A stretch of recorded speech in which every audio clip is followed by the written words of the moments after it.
Isabelle, d'ailleurs, vous recevez donc Annie Dupéret qui sort à peine du théâtre. Eh oui, oui, oui, je sors de scène là. Exactement, la pièce s'appelle Mes chers enfants. Annie Dupéret, grande comédienne de cinéma, 1m75. de télévision, une famille formidable. Vous me le rappeliez Oui, c'est vrai vous-même, que on en la a semaine dernière, on parlé. en avait parlé. Voilà, autrice, évidemment, une trentaine de pièces de théâtre à son actif avec donc Mes chers enfants. C'est un spectacle que vous jouez actuellement au théâtre de Passy. Oui. C'est l'histoire de qui, de quoi, Annie? Alors c'est un seul en scène, comme on dit, effectivement, sur un texte de Jean Marbeuf. C'est un homme qui a écrit ça sur une femme qui décide, quand elle comprend qu'elle enquiquine ses enfants, elle attend qu'ils déjeunent tous les dimanches parce que ça la fait vivre. Elle est veuve, elle a adoré son mari et elle n'attend plus que ça, quoi. Et le jour où elle comprend que finalement elle est un devoir, elle est un pansein pour eux, elle s'en va. Elle s'en va et elle redécouvre, comme elle dit, une dernière ligne droite pour vivre une dernière ligne droite le plus honnêtement possible et le plus librement possible. Et donc, c'est un sujet très intéressant parce qu'effectivement, qu'est-ce qu'on fait de sa vie, maintenant où on vit assez longtemps quand même, quand on est une femme qui a donc arrêté de travailler, qui a éduqué ses enfants, qui a perdu son mari, à 62 ans, qu'est-ce qu'on fait? Il vous reste 25 ans à vivre. Qu'est-ce qu'on en fait? Est-ce qu'on reste là à regarder la télé et à attendre que les enfants viennent déjeuner? Ou est-ce que tout à coup, hop, on reprend sa vie en main et on invente autre chose? Donc c'est un sujet qui intéresse pas mal de gens quand même. Oui, c'est une femme qui est mère, qui est grand-mère, qui a été épouse. Oui. Et puis, femme, elle doit se réinventer. Et puis voilà, elle décide de se réinventer. Alors au début, c'est assez grisant parce qu'elle a l'impression d'être en vacances. Et puis petit à petit, elle va voir effectivement le monde tel qu'il est. Parce qu'elle a choisi de s'installer à Ouistreham, où il y a pas mal de migrants comme ça qui traînent et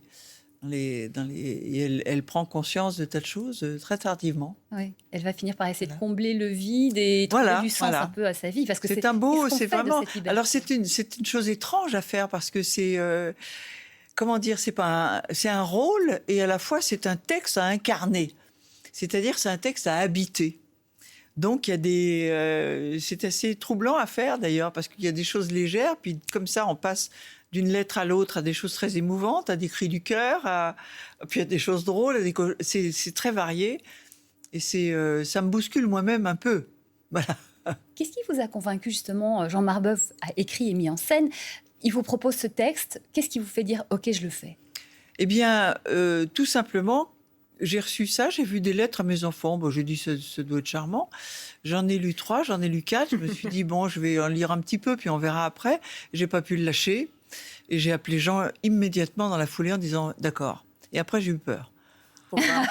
Parce que j'avais pas envie d'être seule en scène, mais le truc était tellement beau que je me suis dit, c'est bien, il y a des choses à dire. Ça dit des choses, quoi, sur notre monde, sur qu'est-ce qu'on fait de sa vie, sur une jeune génération qui pense à son confort et à sa réussite avant tout et qui néglige un petit peu de regarder autour. Et je trouve que ça dit des choses importantes. Et apparemment, les gens qui viennent et qui viennent nombreux pour le moment ont l'air de trouver que c'était important de dire ces choses-là. C'est d'ailleurs un procédé narratif assez intéressant puisqu'il s'agit, ce sont des correspondances, ce sont des lettres. Voilà, c'est ça. C'est ça. Que vous lisez, que vous partagez. C'est les brouillons de lettres qu'elle a écrites à ses enfants et qu'elle a dans un cahier comme ça et qu'elle a besoin de relire. On comprend pourquoi à la fin. C'est quoi le message derrière? Vous nous disiez que cette femme a déjà eu une longue vie, des expériences, etc. et qu'il reste encore 25 ans à vivre. Il reste encore 25 ans. Alors, c'est quoi votre message? Il y a une nouvelle vie après? Alors, il y a une nouvelle vie. Il y a une vie à inventer, effectivement. Au lieu de rester juste sur ses souvenirs, juste à pleurer son mari qui a été un grand amour et à attendre que les enfants veuillent bien venir pour la faire vivre, finalement. Voilà. Et elle se dit tout à coup, non, je vais les libérer. Je vais les libérer. Le jour où elle s'aperçoit que finalement ils arrivent parce que c'est un devoir, quoi, c'est une obligation de faire vivre maman avec un déjeuner tous les dimanches, et qu'elle s'aperçoit de ça, elle dit, ne venez pas mes enfants, j'ai vendu l'appartement, dimanche prochain je serai partie. Et elle part comme ça. Mais ça montre aussi que c'est pas aussi forcément facile de se lancer dans une deuxième vie. Évidemment que non, c'est pas facile, mais voilà, celle-là elle le fait. Est-ce que vous trouvez des points communs avec ce personnage, Annie Il y en a un petit peu. Au début, il y a des gens qui m'ont dit « Mais c'est pas possible, elle a 2 enfants comme toi, un garçon et une fille comme toi, il l'a écrit pour toi ?» Je dis « Non, pas du tout. Il n'a pas du tout écrit pour moi. » C'est vrai que ça pourrait, quelque part, ressembler à mon tempérament. Disons pas à ce que j'ai vécu du tout, mais ça pourrait ressembler un peu... C'est peut-être pas pour rien qu'elle me l'a proposé, quand même. Oui. Autrement dit, qu'est-ce que vous aimez en elle, cette femme? Je ne sais même pas si elle a un prénom officiel dans cette pièce. Non, on il y a pas connaît de le prénom des hein, enfants, non on ne connaît pas son prénom. Oui. Non, non. Bah tiens, vous me faites penser. Bah, non, voilà. non, c'est maman. Oui, C'est maman. Maman, oui. C'est maman qui est à Mais la c'est fois intéressant, maman ça. rebelle, Et ça maman montre impatiente, maman à quel point elle a ceci, perdu une partie de son identité aussi. Si elle Voilà, a oui. C'est fondu dans son rôle de C'est mère. maman. Oui. Après, ça doit permettre aussi à plein de gens de s'identifier à elle, peut-être aussi de ne pas connaître son Oui, nom, parce oui. que comme vous le disiez, en fait, ça concerne des tas de gens, Ça et de concerne plus en des- plus. Et de plus en plus, oui, absolument. Non, ça dit de belles choses quand même. Bon, elle n'est pas tendre, cette mère, elle est pas tendre sur ses enfants, quoi. On sent qu'elle a fait effectivement tout ce qu'elle pouvait pour qu'ils fassent des études brillantes et tout, et maintenant elle leur dit dites-moi mes enfants, là ça va pour vous, hein, vous marchez droit dans les clous, vous êtes bien obéissants, aliénés au système, vous risquez rien, hein. Elle leur dit réveillez-vous s'il vous plaît. Ouais. Et vos enfants, à vous, comment ils ont réagi? Eh ben ils sont venus ce soir, justement, j'ai eu une fille ce soir. Il fallait venir avec eux, vous aurez interrogé. J'ai eu ma fille qui apparemment m'a pris dans ses bras, très enthousiaste, donc elle a dû aimer, je suppose. Mais finalement, on se rend compte qu'effectivement, elle se sent larguée, c'est injuste, elle a tout donné, ses enfants, ils font leur Oui, vie, oui. c'est un peu normal. Mais quelque part, il y a une sorte de cadeau caché qui la pousse à prendre en main sa vie, qu'elle a tant dédiée aux autres. Et finalement, elle va même se trouver des audaces, Ah oui, oui. inventer des choses. Ah oui, il y a des audaces. Quand Se même. réinventer. Oui, il y a des audaces. Elle va jusqu'à coucher avec un CRS quand même.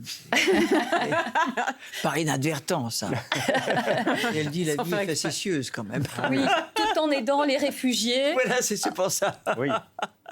Non, c'est drôle aussi. Il y a J'allais des choses... dire, elle s'est découverte révolutionnaire Oui, sur il y a le des- tard, et en voilà. fait, vous me dites qu'elle a une relation avec un CRS. Ah bah, Ah, c'est raté une pour la relation, révolution. La révolution, tout à fait, c'est correct. comme ça, fugitive. Elle l'apprend après. On a dit, voilà.